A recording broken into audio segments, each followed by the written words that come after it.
Hello and welcome. This is a video on integration by partial fractions. Before watching this video, I recommend that you watch my other video that's also available in this module, and it's called Partial Fraction Decomposition. So with partial fraction decomposition, I talk about the techniques that you need to decompose a complicated fraction into smaller, simpler fractions. And that technique we're going to be using here in this video as well, but we're going to be using that technique in order to make difficult integrals much easier. Okay, so let's see an example of this. Okay, so example, express the integrand as a sum of partial fractions. Okay, express the integrand. Remember, the integrand means the inside of your integral, as a sum of partial fractions. And what they mean there is we're going to be finding the partial fraction decomposition. Okay, just like I showed you in my last video. And then after we express the integrand as a sum of partial fractions, then they want us to evaluate the integral. Okay, so, and evaluate the integral.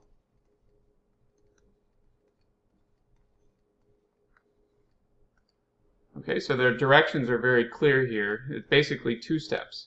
The first step is what I did in the last video, which is you express the integrand, or the inside of the integral, as a sum of partial fractions. Then you evaluate the integral. So two steps. And for this first example, for example number 1, we're going to be integrating a fraction. And the fraction is x plus 2 in the numerator. And then the denominator is actually x squared plus 9x minus 10. Okay, x squared plus 9x minus 10. And of course, this entire integral has a dx in front of it.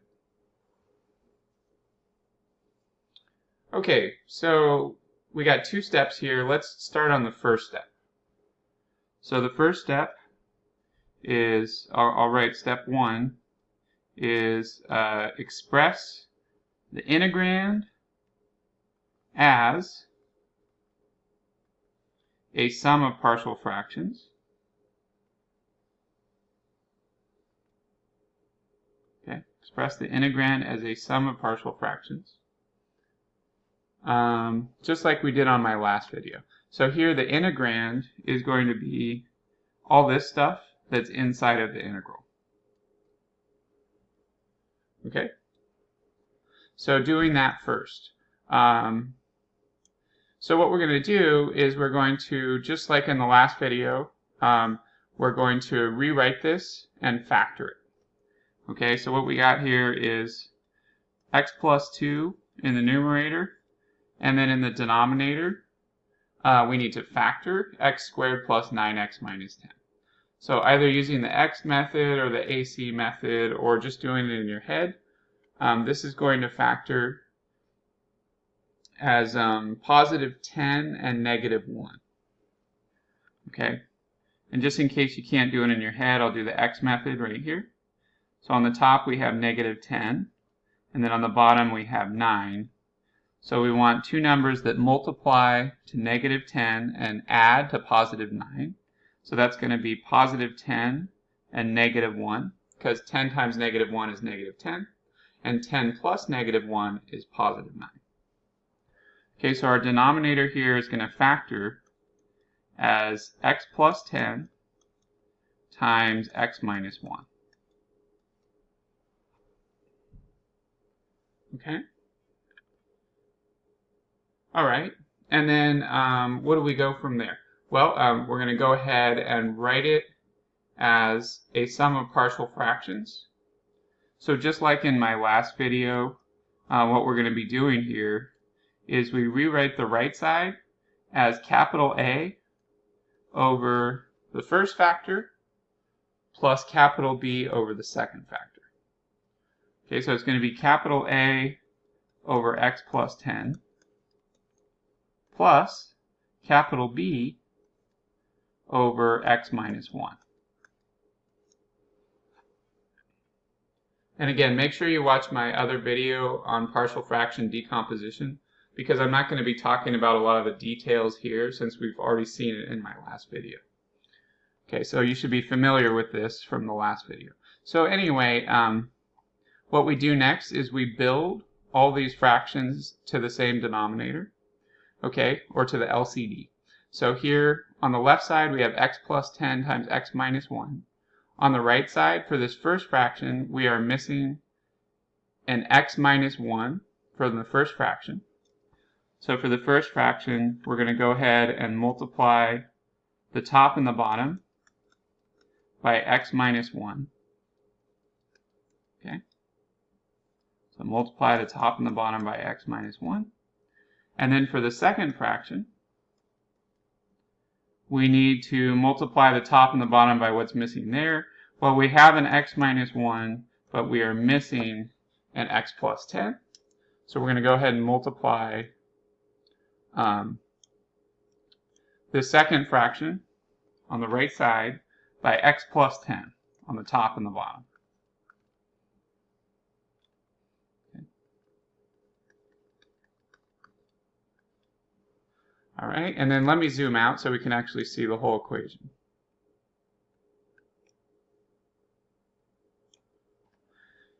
Okay, so now the left side is still x plus 2 all over x plus 10 times x minus 1.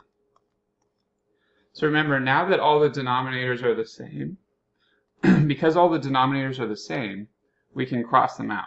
So if we multiply both sides by the LCD, which is x plus 10 times x minus 1, every single one of these denominators is the same, so they all just cross out. Okay, so what are we left with? Well, on the left side, we have x plus 2, and then on the right side, we have a times a quantity x minus 1 plus b times a quantity x plus 10. Okay, so we have x plus 2 equals a times a quantity x minus 1 plus b times a quantity x plus 10. And then where do we go from here? Well, if you watch my other video, the next step would be to distribute capital A and capital B. And remember, capital A and capital B aren't actually variables. They're unknowns, so we don't know what they are, but at the end they're going to end up being constants. Okay, so they're just going to end up being real numbers. So on the right side here, we need to distribute the A and also distribute the B. Okay, so that's going to give us x plus 2 equals ax minus a plus bx plus 10b. Okay, so x plus 2 equals ax minus a plus bx plus 10b. All right, and then the next step for partial fractions is we need to go ahead and equate the coefficients of like powers. So basically what that means is you're going to look at, first of all, we look at the x's. So for x on the left side, the coefficient is 1 since they don't write it. And then on the right side, we have capital A times x plus capital B times x. So if we just equate the coefficients, in other words, we make an equation out of the numbers multiplied times x. On the left side, we have 1. Okay? And then on the right side, we have a plus b. Remember, you're just equating the coefficients. You're not actually equating the x's. So it's just the numbers in front of x. So that's 1 equals a plus b. Okay? And then we do the same thing for the constants. Okay, so here are the constants. On the left side, we have a 2. And then on the right side, we have negative a plus 10b. Okay, so what's that going to look like? Well, left side we have 2 equals, on the right side we have negative a plus 10b. And remember, a and b are constants, so that's why we're setting them equal to each other, because they're actually technically coefficients or constants. Okay, so then we get this system of equations here.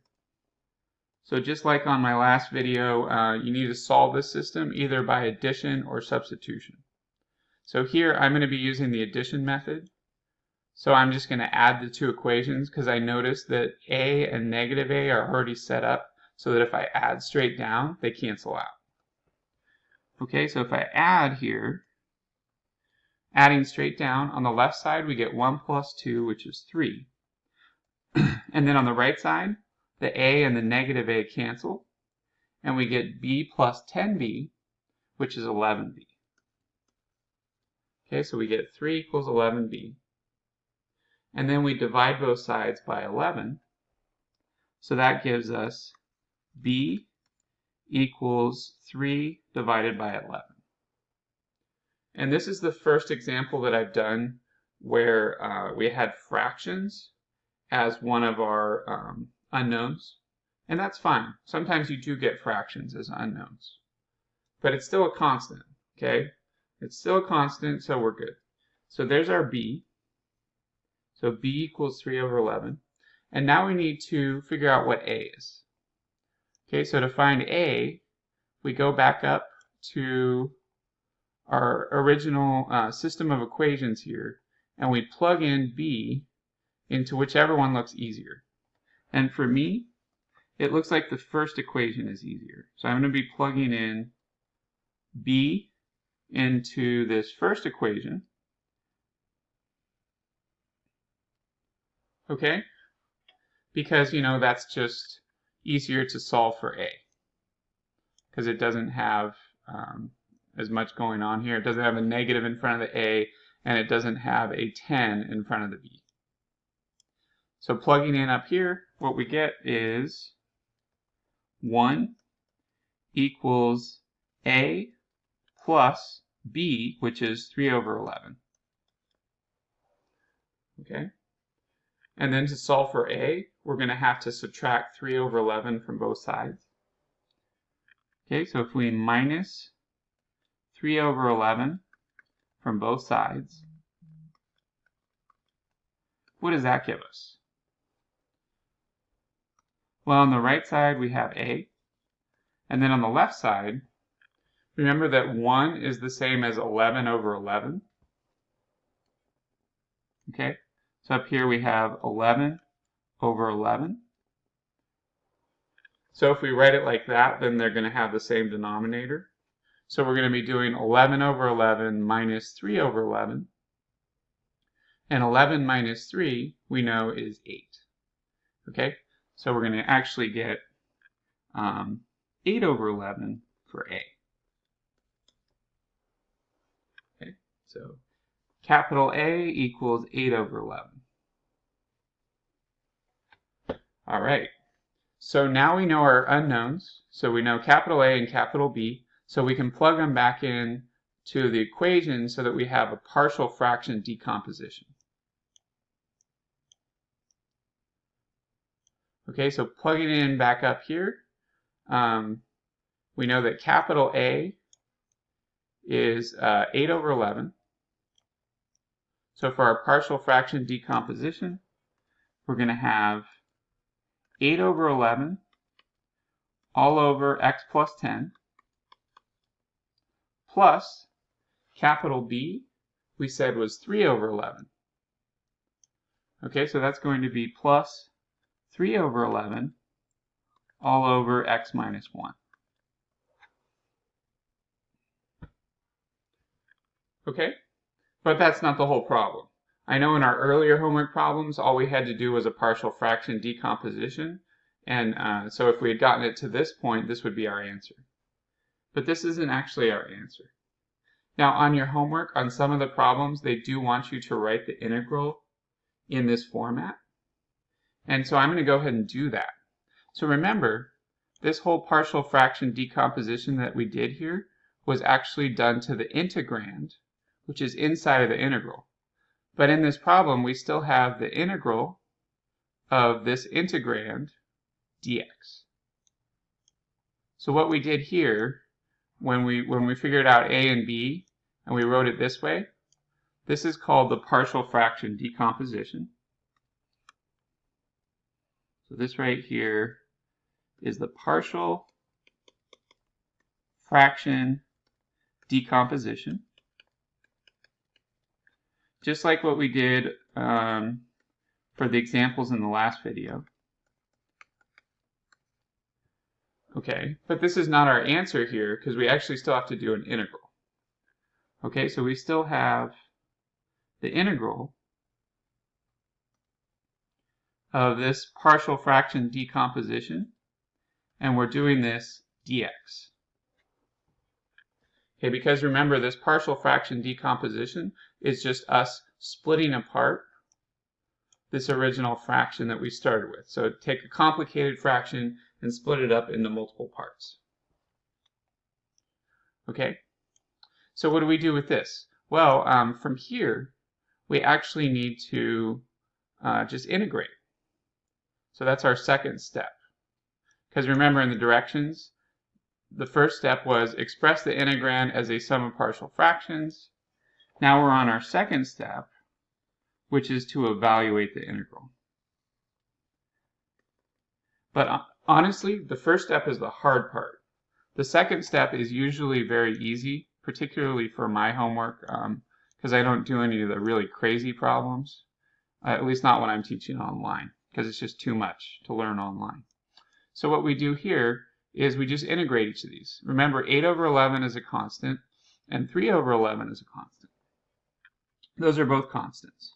So what we have here is we can split up this integral into two separate integrals. In other words, we're basically distributing the integral symbol, and we're going to factor out the constants. So we're going to have 8 over 11 times the integral of 1 over x plus 10 dx. Okay, that's going to be our first integral. So that's this one right here. I factored out the 8 over 11, and I distributed the integral and the dx to this first fraction. And then we have that plus the other integral. Okay, so plus the other fraction. So factoring out that constant, we have plus 3 over 11 times the integral of 1 over x minus 1 dx. Okay, 1 over x minus 1 dx. Okay, and some of you might be able to actually do these integrals in your head if you remember them from Calculus 1, or, well, actually here it would be earlier in my course. So some of you may be able to do that in your head. Like me, I can do them in my head because I know the integral of 1 over u du is natural log of u. Okay, so I know that this is actually going to be natural log of x plus 10. And technically, you do have to put an absolute value around that. So we are going to be doing that. So it'll be natural log of absolute value of x plus 10. Okay, but if you can't do that in your head, I'll just do the u substitution really quick here. So here we have, for the first one, we let u equal the inside of the composite function. So here u is going to equal x plus 10. And then du equals dx. Okay, so our first integral is going to be the integral of 1 over u du. But remember, that's just natural log of absolute value of u. Okay, so that's natural log of absolute value of u. And then don't forget, we still have an 8 over 11. Okay, so we still have an 8 over 11 out front. Okay, but here we can plug back in u in terms of x. So we said u equals x plus 10. So plugging that in here, we get 8 over 11 times natural log of absolute value of x plus 10. Okay, and don't forget the absolute value. That is important because a logarithm, like a natural log, can't have any negatives inside of it. Okay, so it has, what's inside of it either has to be, it has to be positive. I was going to say it could be 0, but I believe natural log of 0 is undefined, so it can't be 0. All right, so we're good there. And then, let's see, what else do we have? Well, we have this one. It's very similar. So here you would just let u equal x minus 1. But I think you get the pattern here. If you follow all the same steps, you're going to get du equals dx, and then you're going to have 3/11 times the integral of 1 over u du, which is going to give you 3 over 11 times natural log of absolute value of u. Okay, so we have plus 3 over 11 times natural log of absolute value of u. And obviously this u over here isn't the same as this u over here. This u is in this column, and that one was x plus 10, whereas this one is actually x minus 1. Okay, so we're going to have plus 3 over 11 times natural log of absolute value of x minus 1.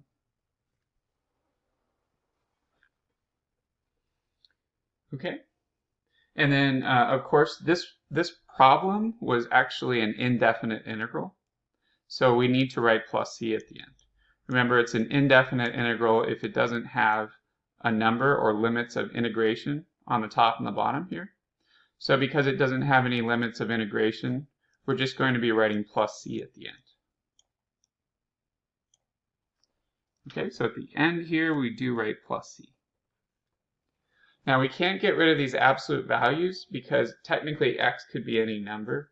So the absolute values have to stay in our answer just to make sure that what is inside of the logarithm can't be negative.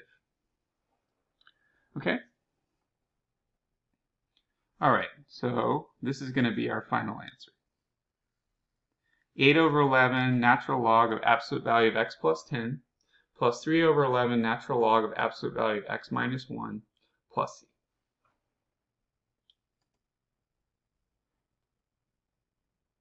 Okay, so I wanted to do one more example. We don't have a lot of homework problems, at least not that we're doing here in this homework. But there is one last type of problem that I wanted to show you, which was, it's pretty similar to the problem we just did, it's just that it's a definite integral. So I wanted to show you one of those, just so that you can see all the cases for your homework. Okay, so let's go on to example number 2. Example number 2.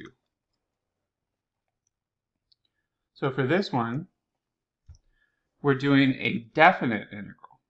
So this one is the integral from 7 to 11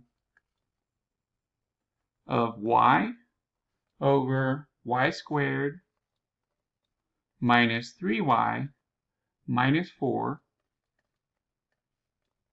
dy. Okay, the integral from 7 to 11 of y over y squared minus 3y minus 4 dy. So to do this problem, once again, we got 2 steps. First step is to do a partial fraction decomposition. And we're going to need to factor this denominator in order to do that. Okay, so to factor this, if you can't do it in your head, you do the x method. So on the top we have a negative 4, and then on the bottom we have a negative 3. Okay, and we went ahead and we want to find 2 numbers that multiply to negative 4 but add to negative 3. Okay, so they're going to be negative 4 and positive 1. because negative 4 plus 1 is negative 3, but negative 4 times 1 is negative 4. Okay? And then now we're going to go ahead and do the partial fraction decomposition.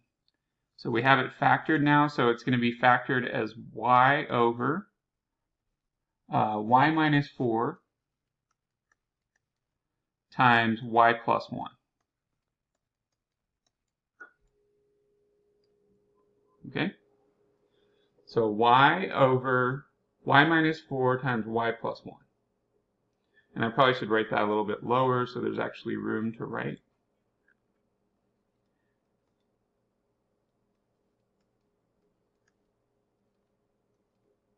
So we're not really doing any very tricky ones on this homework.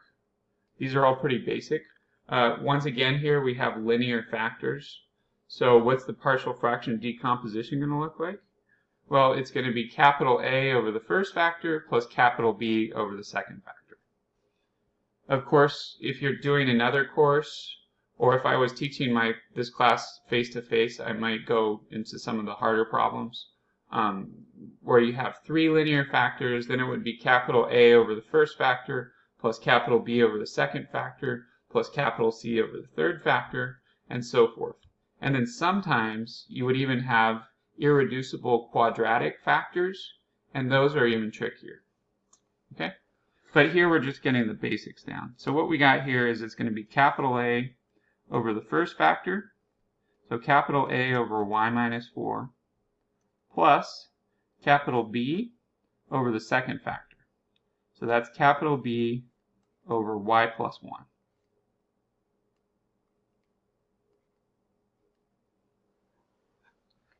Okay? And then, as always, we want to build all of these to a common denominator. Okay?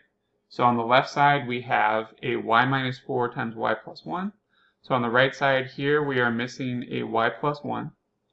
So we multiply the first fraction by y plus 1 on the top and the bottom. Okay? And then for the second fraction over here, we are missing a y minus 4. So we're going to go ahead and multiply the second fraction by y minus 4 on the top and the bottom. And once you get comfortable with these, you may already be able to be doing a lot of these steps in your head, so you don't necessarily have to write them down like I do. Okay? And then we're going to cross out all the denominators because all the denominators are the same. So now we can cross these all out. Because if we just multiply both sides by y minus 4 times y plus 1, all those denominators are going to go away. Okay, so what do we have? Now we're left with a y on the left side, and then on the right side we have a times the quantity y plus 1 plus b times the quantity y minus 4. Okay? So on the right side we need to go ahead and distribute the a and also distribute the b. Okay, so that's going to give us, on the right side now we have ay plus a plus by minus 4b. Alright, and you're probably used to all this now, so I'm going to go through it quickly. Now we equate the coefficients of like powers. So for the like powers here, we have y, so that's the same as 1y, equals ay plus by. So equating the coefficients, we get 1 equals a plus b. Okay, 1 equals a plus b. All right, and then the next thing we need to do is equate the coefficients of the constants. Now here's an interesting situation. Let me give myself a little bit more room over here. So remember, we have a 1y here, but we don't have a constant on the left side. So can anyone think of what's going to be on the left side for a constant if nothing is written? Well, if this were a face-to-face class, I would wait for you to answer that question, but since it's just me talking to myself right now, You know, what's missing there is a 0. Okay, so on the left side we actually have 1y, right? We already got that. So that coefficient was 1, but since we don't have a constant, what we're missing is a 0. So we actually have plus 0 here. Right, so on the left side we have a 0 for the constant. And then on the right side, we have a minus 4b. Okay, so hopefully that makes sense. So equating the coefficients of the constants, here we're going to have 0 on the left side equals a minus 4b on the right side. Okay, and then with this system of equations here, we need to solve it either by addition or substitution. So for this one, since they're all lined up, I think I'd like to do it by addition. So what I'm going to do is I'm going to multiply the second equation by -1. That way when I add the equations, we're going to have a plus negative a, and that's going to cancel. Okay? So we're going to go ahead and do addition here, but first we have to multiply the second equation by -1 on both sides. Okay? So that's going to give us -1, times 0, which is 0 on the left side. And then on the right side, we're just going to be switching the signs. So we're going to get -a plus 4b. So when you distribute a negative, you basically just switch the signs. So positive and minus becomes minus and plus. Okay, so this is our new system here. And so now I have it set up so that when I add them, the a's cancel. So now we're going to go ahead and add them. So on the left side, we have 1 plus 0, which is 1. And then on the right side, the a and the negative a cancel out. And then we have b plus 4b is 5b. Okay, and then what do we do from here? Well, if we go ahead and divide both sides by 5, we're going to be able to solve for b. Okay? So if I divide both sides of this equation by 5, I get 1 over 5 equals b. Okay, so b equals 1/5. And now we just need to figure out what a is, because a is our other unknown here. So using the top equation here, 1 equals a plus b, I'm going to go ahead and plug in b equals 1/5 up into that top equation. So plugging that in up here. Okay, so we actually get 1 equals a plus 1/5. Okay. 1 equals a plus 1/5.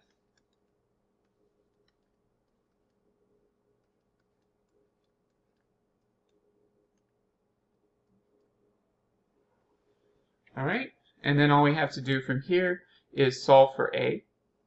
So how do we solve for a? We go ahead and minus 1/5 from both sides.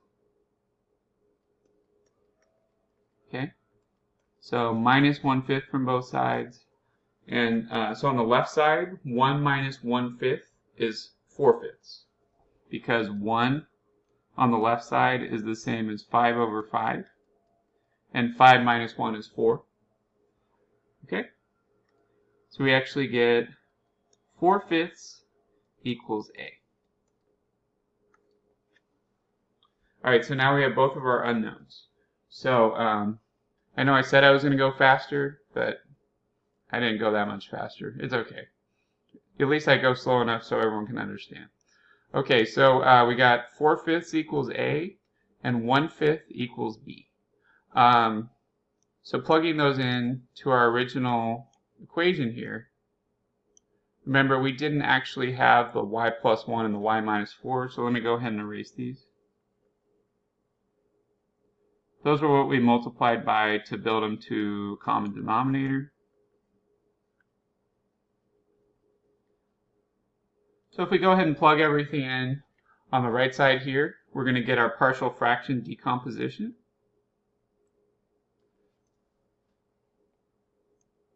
Okay. So we said A was 4 over 5.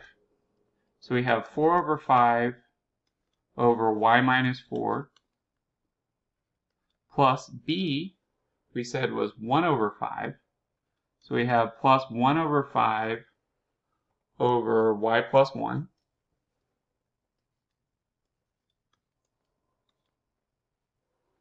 Okay, so we have 4/5 over y minus 4 plus 1/5 over y plus 1. And that's actually what they got on my math lab too, so we're good. That's how they write it. Okay, and then don't forget, this was actually an integral. Okay, so here's our partial fraction decomposition, but now we still need to do our integral. Okay, so for our integral, we can go ahead and integrate this, because remember, this is actually equal to the integrand y over y squared minus 3y minus 4. Okay, so plugging it in up here, we actually have the integral from 7 to 11 of 4/5 over y minus 4. Okay, 4/5 over y minus 4 plus 1/5 over y plus 1. Okay, so plus 1/5 over y plus 1. And then this entire integral has to have parentheses around it because it has more than one term. And then we write dy at the end, because here our variable is y instead of x. And remember, this definite integral, because the original variable is y, these limits of integration are in terms of y. So this is going from y equals 7 to y equals 11. Okay. So to integrate these, we just do it like the last problem. So I'm going to kind of skip ahead a little bit. We can factor out the 4/5 and factor out the 1/5, split it up into two integrals. Oops. I don't know how I did that, but I zoomed all the way out. Never done that before. Ooh, what happened here? I lost my place. Okay, there it is. All right, so zooming back in. We're going to go ahead and do this. So skipping ahead, we have 4/5 times, well, the integral of 1 over y minus 4, just like in the last problem, is then going to end up being natural log of absolute value of the denominator. So it's going to be natural log of absolute value of y minus 4. Because it's basically identical to the last problem, I'm not going to write out all the steps again, because you just saw it. Okay, and then same thing for this integral over here. So for this second term, we factor out the 1/5. Okay, so we have plus 1/5, and then it ends up being natural log of the absolute value of your denominator. So it's going to be natural log of absolute value of y plus 1. Okay, natural log of absolute value of y plus 1. Okay, and then normally if this were an indefinite integral, we would write plus c. However, this is not an indefinite integral, it's a definite integral. So at the end here, we actually have to plug in the top number, and then we subtract the function evaluated at the bottom number. Okay, so we're going to be going from 7 to 11. 7, 11. It's been a while since I've gone to 7-Eleven, but I don't think I'm missing much. Their food there isn't, you know, gourmet food or anything. Okay, so we're going from y equals 7 to y equals 11. And so we're going to go ahead and plug in the top number into the entire function. So let's do that first. So plugging in the top number, we get 4/5 times natural log of absolute value of 11 minus 4 plus 1/5 times natural log of absolute value of 11 plus 1. Okay? And then we subtract this entire function evaluated at the bottom number 7. Okay, so this is going to be minus parentheses. Notice I'm putting parentheses around it because it has more than one term and we're subtracting. Okay, so it's going to be minus 4/5 times natural log of absolute value of 7 minus 4. Okay, so that's plugging in 7 here for y. Plus 1/5 times natural log of absolute value of 7 plus 1. Okay, so plus 1/5 times natural log of absolute value of 7 plus 1.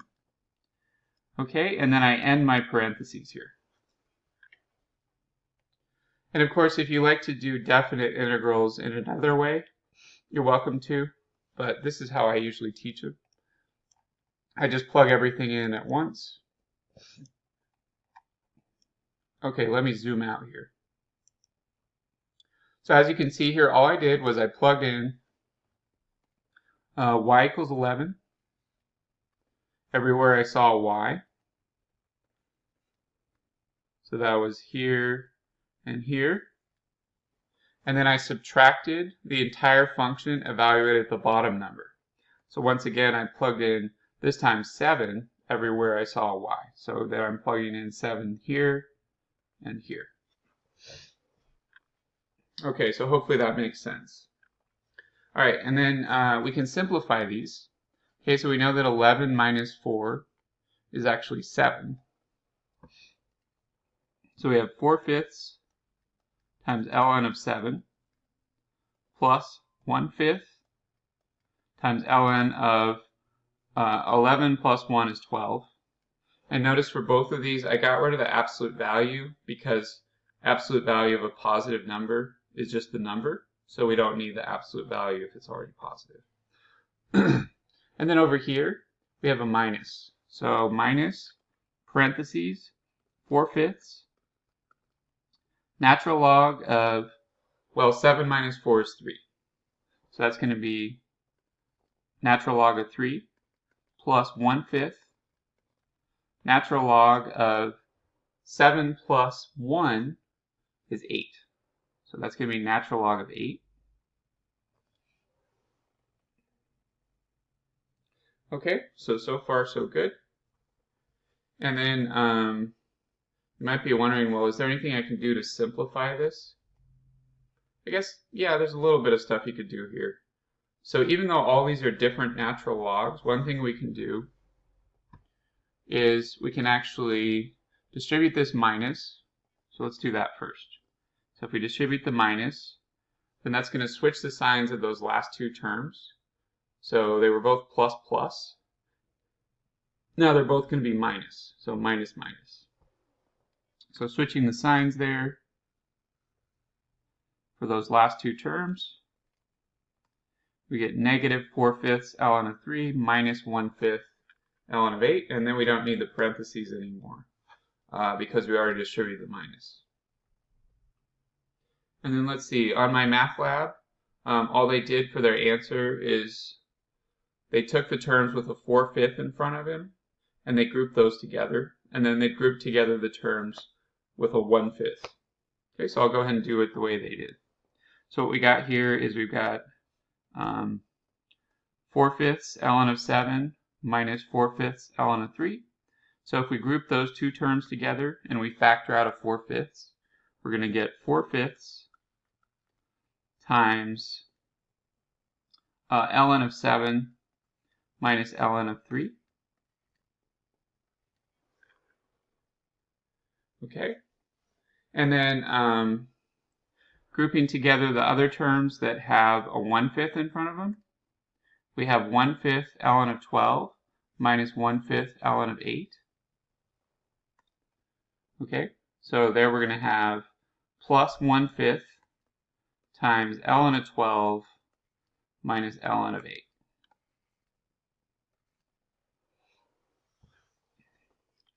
Now technically you could play a lot more games with these to simplify it more using the rules of logarithms, because remember, subtracting outside of a logarithm is the same as dividing inside the logarithm. But they don't bother to do any of that, so I'm not going to change anything. This is actually how they leave their answer on my math lab, so that's what we're going to stay with. Okay, so this is our final answer. 4/5 times the quantity ln of 7 minus ln of 3 plus 1/5 times the quantity ln of 12 minus ln of 8. All right, and I think you're going to be good for this particular homework now. There's only one other question, but it's so similar to these, and it's already factored, that I think this is good for our video. Okay, so thanks for watching. Have a good day.